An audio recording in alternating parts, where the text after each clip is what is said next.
She wasn't alone. To the left of her was a thick tree in our front yard, and peeking out from it was a hooded figure. Whoa! She saw me move to focus to the tree, Whoa! and she knew I saw them. Whoa! I reached for my gate because I felt two hands start caressing my feet, and I completely lost it. What? What? It was a yellow note with red ink, and it said, "I don't like the beard." My stomach actually dropped. I'd grown it out maybe 3 months prior. Nobody had seen me with it except the dog and maybe my work. How? What is good, my name is ReboundLeader. Welcome back with another video for today, guys. So, 3 horrifying true Stalker-Ex horror stories by mrnightmare. I know there were some other videos that mrnightmare posted. Unfortunately, I was working at that time, so I just didn't really want to do it. But we got this one. Stalker-Exes, bro. These female, look at her, bro. She's already on the prowl. These females be nuts, and these men that be nuts as well. People that be stalking other people, bro, especially the exes. Oh my goodness, bro. I think I saw a stalker try to chase someone at a court hearing. They stalked them to the court hearing just so he can see the guy. Bro, what the heck is with these people? As you're about to hear in the following stories, mental health is not something to be taken lightly, and it's important to stay on top of your mental health. You grow up imagining your life will look a certain way at a certain age, but things don't always work out the way you pictured. Maybe you don't end up in the job you thought you would. Maybe you're feeling stuck, or like everyone else is moving forward while you're just standing still. It can be hard to talk about that, even harder to ask for help. Maybe therapy always feels like something other people did, but then I learned that it's not about having something wrong with you. It's about understanding yourself and finding a healthier way to move forward. That's where today's sponsor, BetterHelp, comes in.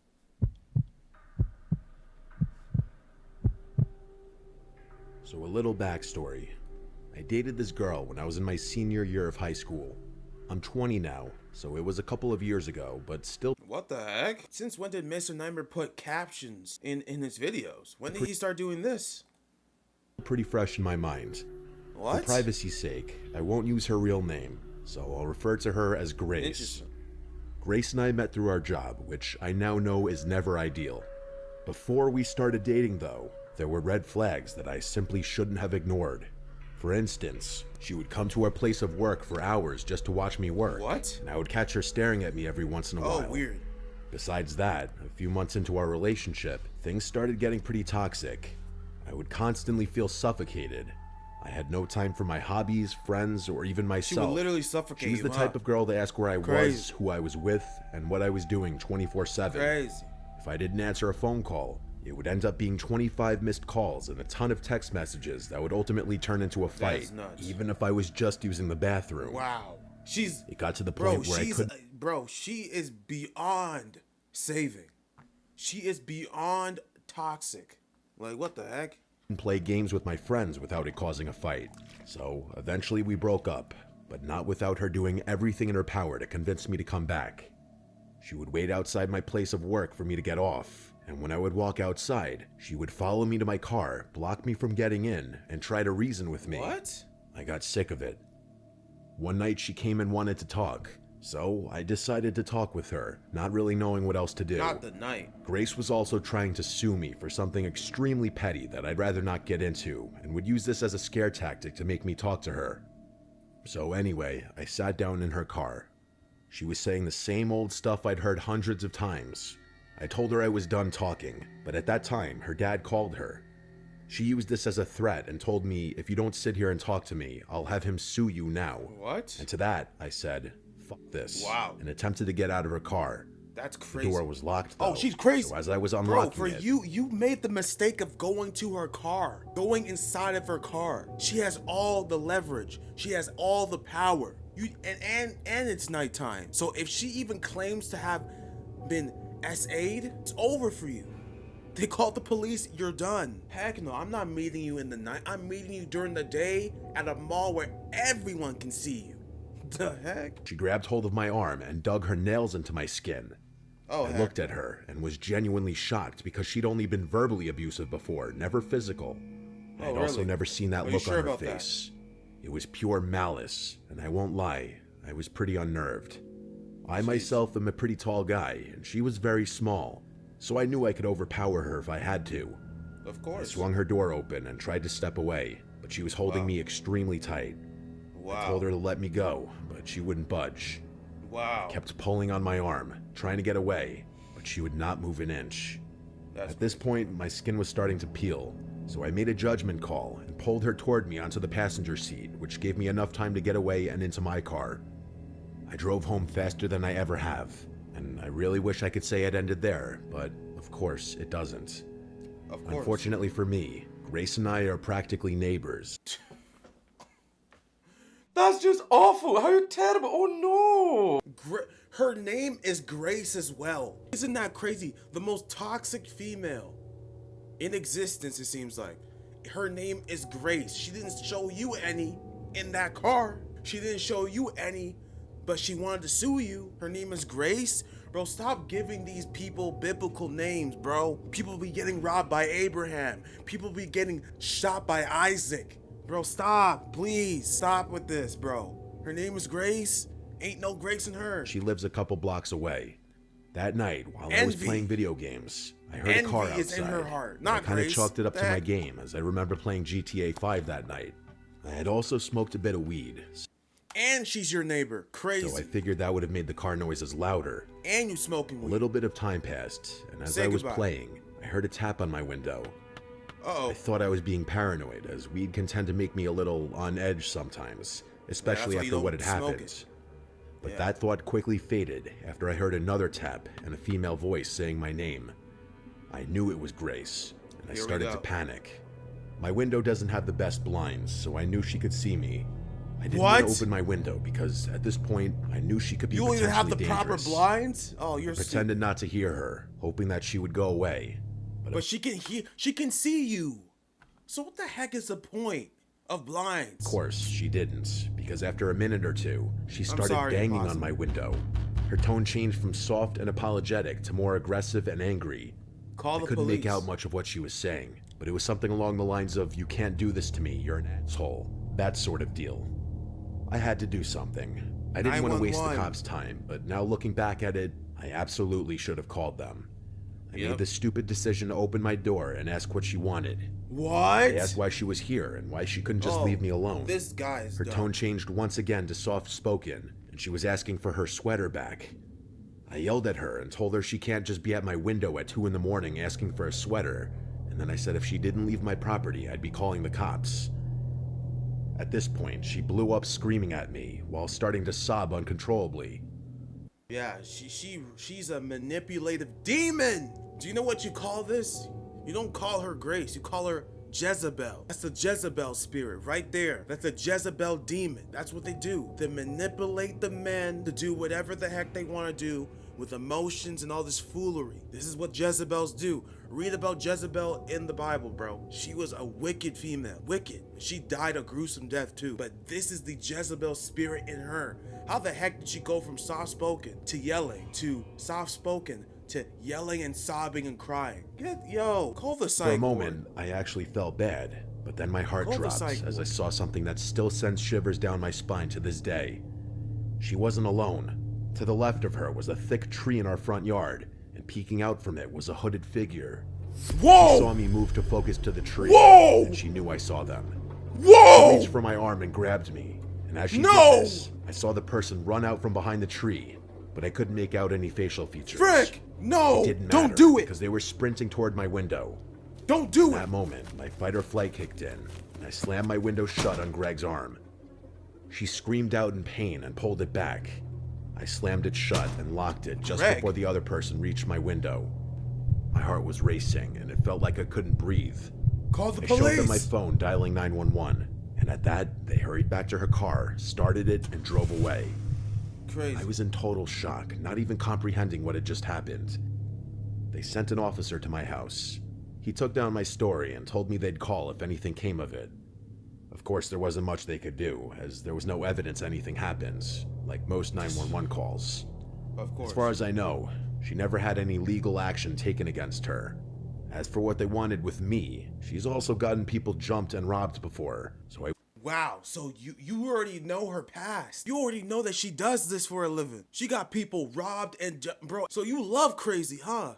You love mentally ill. You love the Jezebel. Okay. How did you get memorized by, bro? Don't tell me her body was just banging and that's it.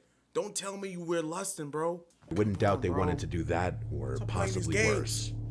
I'm just extremely lucky that the person hiding behind the tree decided to peek out. Yeah. You're very lucky. Oh my gosh. My name is Amy, and I haven't really slept much since last Tuesday. Not because I can't, but because I don't feel safe closing my eyes anymore.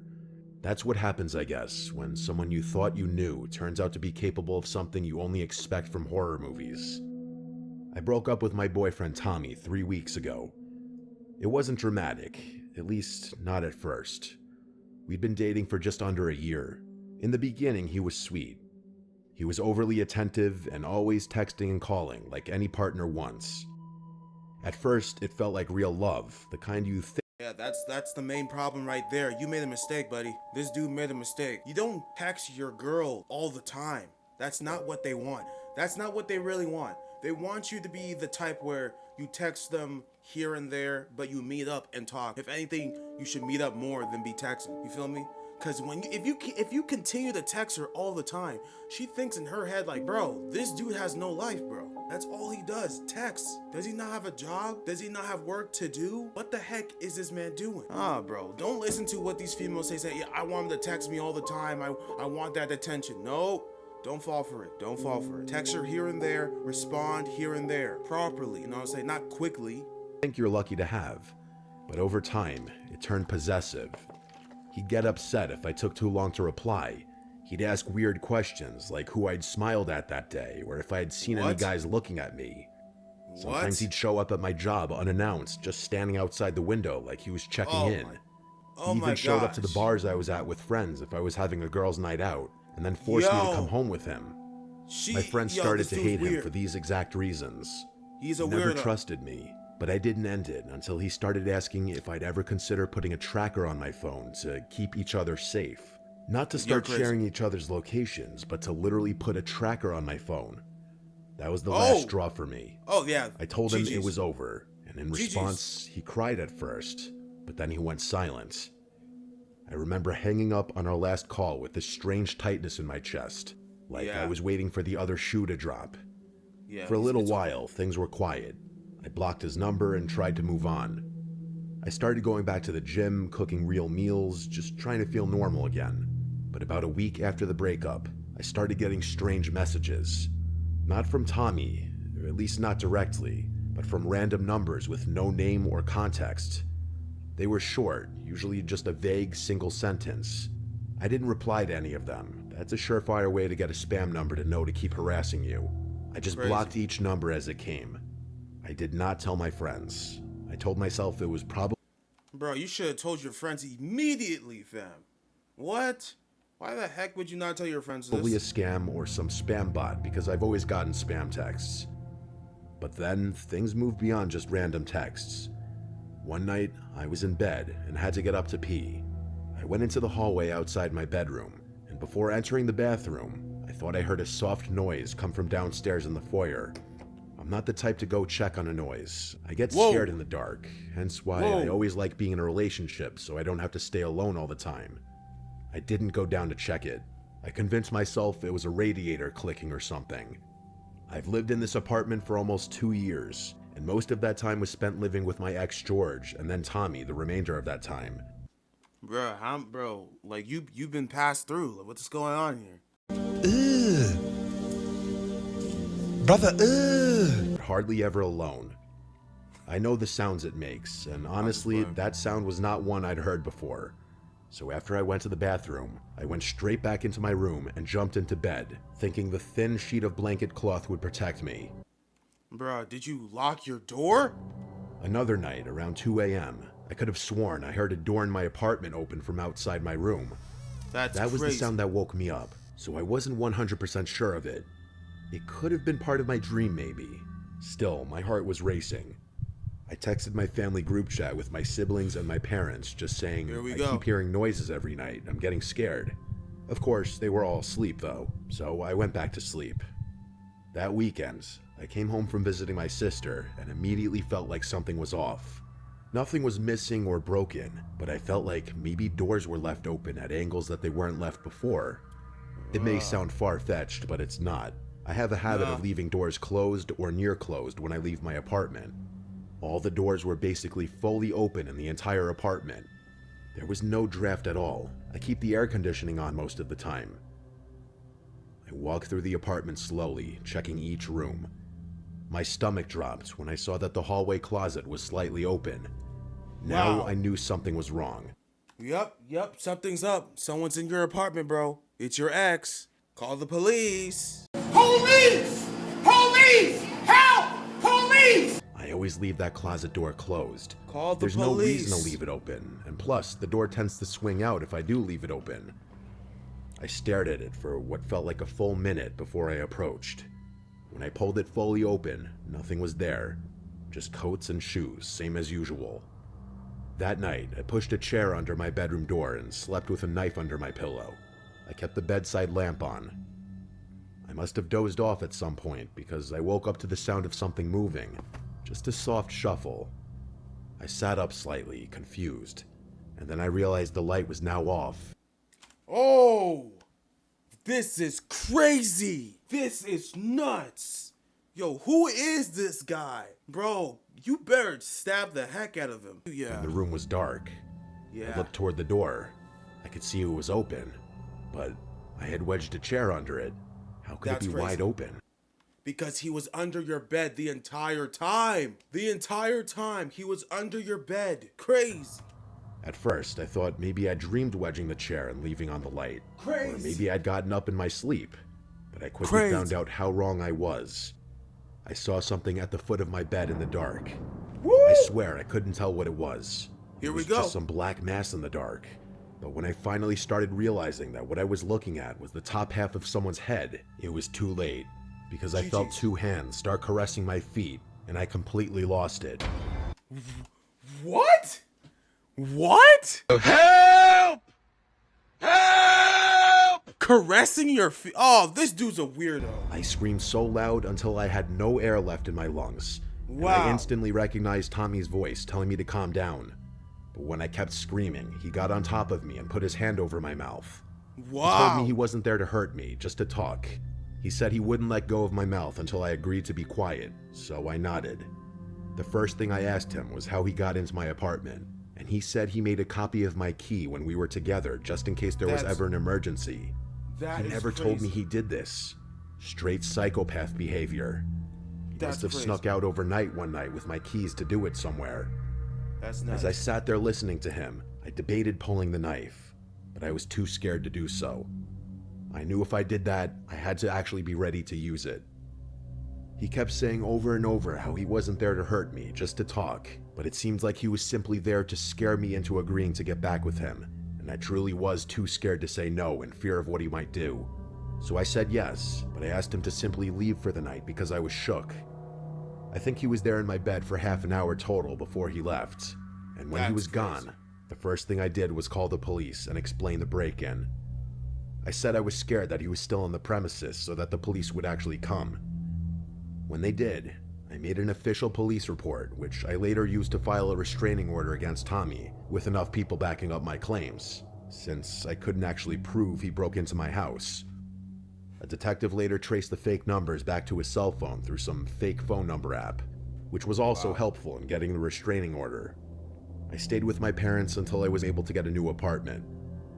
My advice to all women out there is the first sign of any sort of mental illness in the man you're with, you should really consider getting away as soon as possible just to be safe. I still have to live with the trauma of waking up to him in my room, and I had to actually consider pulling a knife on him.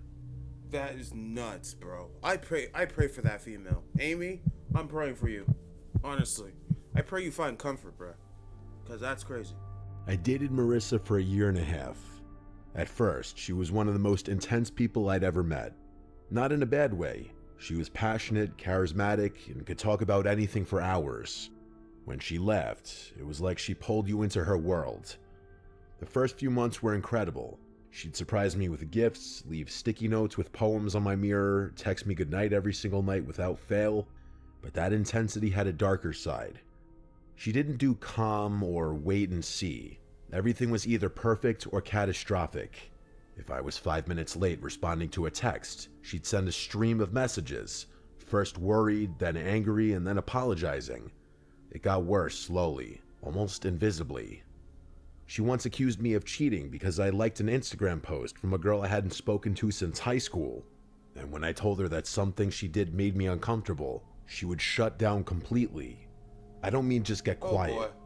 I mean she would Like, you need to stay away from these females and these dudes, bro, that be acting like this. I don't know how you end up in situations like this, bro. sit in my apartment for hours staring at the wall. I could just never. refusing to leave until I told her everything was fine.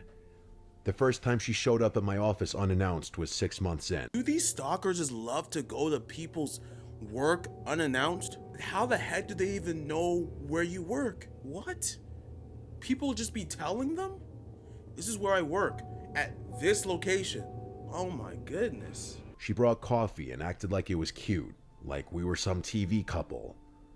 I laughed it off, but the second time was because I hadn't answered her call. She stayed parked outside in the lot until I came down. She'd been crying. I told her it wasn't okay, and she just smiled and said, "You'd do the same for me, right?" I didn't have an answer for that. I kept making excuses for her. Trauma, abandonment issues, childhood stuff. I thought if I just That's all problems that you need to take into account. Those are all red flags. Those are all red flags right there. What do you do? proved I wasn't gonna leave, she'd calm down. Instead, the more I gave, the more she needed. Eventually, I reached my limit. I told her it had to end. She didn't yell or cry. She just stared at me in silence for what felt like minutes. Then she nodded and said, "You think it's over for you, but it's not over for me." I remember how cold that made me feel. That's like it wasn't crazy. even a threat, just a fact. I blocked her on everything that same night, and I changed That's my crazy. number. I even asked my building manager if I could get a different unit. For a few weeks, I thought it worked. Then the letters started showing up. The letters had no stamps or return addresses, just my name handwritten on the envelope, usually left between my door and the frame. I held on to some of these notes. What? First one was kind of nostalgic. It said, "I miss waking up to you." Wow, these are the bro. This is crazy. I miss waking up to you. I still sleep on the side of the bed where you used to lay. Crazy. Psychopathic female. This is a Jezebel, ladies and gentlemen. This is a Jezebel. What's wrong with y'all women? What's wrong with you? What's wrong with you? Nuts. Still sleep on the side of the bed where you used to lay. The second one got stranger. It said, "You always check the door 3 times before you go to bed. You probably don't even notice it, but I do." The third letter was the one that made me What? pack a suitcase. It said, "You wore your blue hoodie Monday, the one with the hole in the sleeve. You should sew that up before it gets worse." That was the same hoodie I wore when I went to pick up groceries that day at a store GGs. across town in the pouring rain. I hadn't seen anyone, not a single person I recognized, but she had seen me. That's I knew crazy. then that moving across the city wouldn't be enough. I found a job in Denver, a good one. I didn't tell anyone except my brother and immediate family. I left no forwarding address. I even created a new email for the job, and I didn't link any personal info. I went completely dark. I even got a P.O. box under a false name. I thought that would be enough, and for a while it was. Many months passed, and I slept soundly. I started dating again. Nothing serious, just drinks and movies. But I was laughing again. I felt like a person. Then, one Saturday, I opened my P.O. box and found an envelope. Just my name again. No stamp or return address. How does she know? Like, how do these stalkers, like, bro, this is scary, man. Because if she can find you, what about these these secret agents? It's easy for them. It is easy for them to know. Why we say, bro, they're always watching you. Big brother type of thing. They're always watching you. Everywhere you go. A Polaroid. It was of me walking in my apartment building, taken from behind. My earbuds Wow. were in, and I had a coffee in one hand. That's It was crazy. cold out. You could see snow on the sidewalk and the mountains in the background. I checked the back, and written in red ink, it said, "Your shoulders slouch when you're tired." I didn't wait. I moved again, faster this time. This is nuts. Yo, this is crazy. Call the police. What are you doing? I paid cash for a rental in a different part of town. Smaller building and fewer tenants. I switched jobs once again. Switch job. Like, this is so draining, bro. Switching jobs, switching apartments, switching email addresses, like doing all this nonsense because of a female. This is unacceptable. And they be saying like, "Oh, men are so creepy." Get the heck out of here. Look what these females be Told my doing. boss I had family stuff and had to go fully remote. I got a rescue dog who was big and loud, a big German Shepherd mix to try and keep me sane. I deleted mostly everything online. I had no apps or social media. I went gray for almost a year and heard nothing. No letters or pictures anymore. I let myself believe she was finally gone.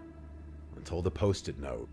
It was stuck to my front door one evening when I got home from walking the dog. It was What? a yellow note with red ink, and it said, "I don't like the beard." My stomach actually dropped. I'd grown it out maybe 3 months prior. Nobody had seen me with it except the dog and maybe my work bag, How? which I kept taped over unless on a call. How is I this shaved it off that possible? night. I told myself it was a coincidence, but the next morning, another note was waiting. Tucked under the windshield wiper of my car, it said, "Better." I contacted the police again and filed a report. They said without threats or property damage, there wasn't anything they could do. This is I asked if I unacceptable. could file a restraining order, and they said I'd need to prove she'd been near me, which, without seeing her or catching her in the act, was nearly impossible. I changed my habits and started paying attention to every detail, like locking the doors and drawing the blinds. I didn't sleep much. I'd lie in bed for hours, staring at the ceiling and waiting for the floorboards to creak. 2 weeks passed with no incident. I started to wonder if maybe the notes were old. Maybe she'd left them a while ago and I'd only just noticed. But deep down, I didn't even believe that. Then one night, I woke up in the middle of the night with this horrible feeling, like someone had just been watching me, and they only just stepped out of the room. I got up and checked the doors and windows, even under the bed like I was a kid again. Nothing was out of place. But the next morning, taped to the outside of my front door, was a small envelope like someone had taken their time to align it perfectly. That's Inside was a crazy, bro. photo, one I hadn't seen in years. It was What? Marissa and I in a boardwalk photo booth from back when we were still together. That's We were crazy. smiling and her head was on my shoulder, but her eyes Bro, this is so unacceptable, bro. No man should be dealing with this type of trauma. No man. And yet these females would say, "You can handle it. Mental health is not a thing for men. Get out of here, bro. This is what brings mental health. A man that has no purpose, doesn't feel like he has purpose, mental health comes into effect automatically. And now you got this. This is like, can't the police do something? Just search her up. Like, question her. Please, just question her. Detain her and question her. Please, just do that. We were smiling and her head was on my shoulder, but her eyes had been stretched out in deep gouges like someone had used a needle or a pin. I moved again, not across town this time, but out of the city completely. I found a small cabin 3 hours into the mountains. It was isolated and surrounded by pine trees with only one road in. This is crazy. I paid in cash and used a fake name on the lease, which was a month-to-month payment system. And I left my old smartphone behind, getting a second phone number in the process. I bought a burner phone for emergencies mainly. I worked remote through a company-issued laptop that only connected through a secure VPN. No one besides my immediate family and my best friend knew where I was. I kept to myself. The only quote-unquote visitor I got was my Uber Eats driver delivering occasional groceries. For a whole month, I barely even went into town, and it all finally worked. Until I heard footsteps outside crunching the snow. Uh-oh. My dog went ballistic. The next morning, I found the footprints. They were shoe marks and they went from window to window. There were no notes or anything left anywhere on the house, though. This is crazy. What else was I to assume other than it was her? That she found me again? Even though I still don't know for certain if that was actually her that time, I spent that entire day packing my things and driving back to my hometown. Today, I'm living in a house with 3 roommates who are in the military. If that's not a house that people know not to mess with, I don't know what is. Yeah. Their pickup trucks, purple heart plates, and giant flags all over the front of the house are absolutely deterrent to Marissa playing whatever psychopathic game she was playing. She's a mentally unstable stalker, it's clear as day, and she's a danger to herself, me, and whoever she gets involved with in the future. I just wish law enforcement was more willing to step in and do something before something really bad happens. Yo, law enforcement failed on you, bro. Failed in trying to help you, bro.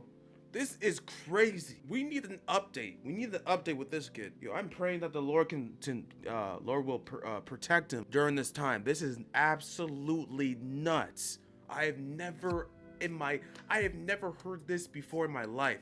This dude moved and switched jobs and did remote work how many times? Yo, this is why I don't be going on these dating apps, bro.